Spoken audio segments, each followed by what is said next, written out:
Part 3. The Shaving of the Soul. They call it tradition. But tradition, in the hands of a man who hungers for what he did not build, is nothing more than a polished blade. The funeral was over. The earth had swallowed Chief Obinna. And now, the living were being swallowed by his brothers. They didn't just want the keys to the warehouses. They wanted to erase the woman who held them. Adaugo was led to the center of the compound, not as a grieving queen, but as a criminal. The Umuada stood in a circle, their faces like carved mahogany, unmoving, unfeeling. Mama Nkechi stepped forward. In her hand was a razor, rusted at the edges, reflecting the cold grey light of a morning that refused to wake up.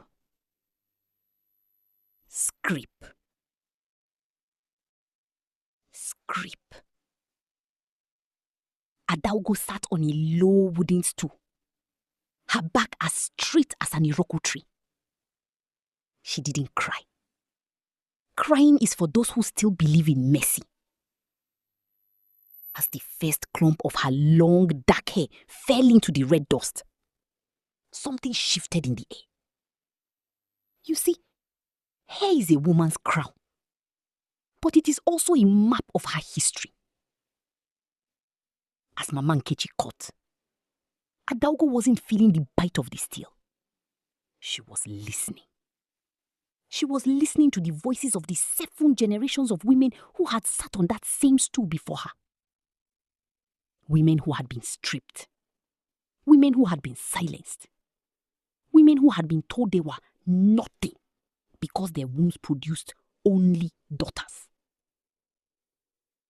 But the brothers were blind.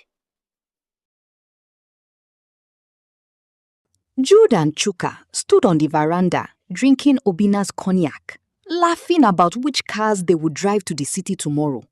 They didn't see what was happening in the dust. They didn't see Adaugo's 6 daughters standing behind her, their shadows stretching, growing longer and darker until they touched the edges of the mansion. For every hair that fell, a knot was being tied in the spirit world. Adaugo reached down, her fingers secretly brushing the falling strands, mixing them with the soot of the kitchen hearth and the spit of her own mouth. She wasn't just mourning. She was weaving a net made of humiliation, a net made of the nothingness they claimed she was.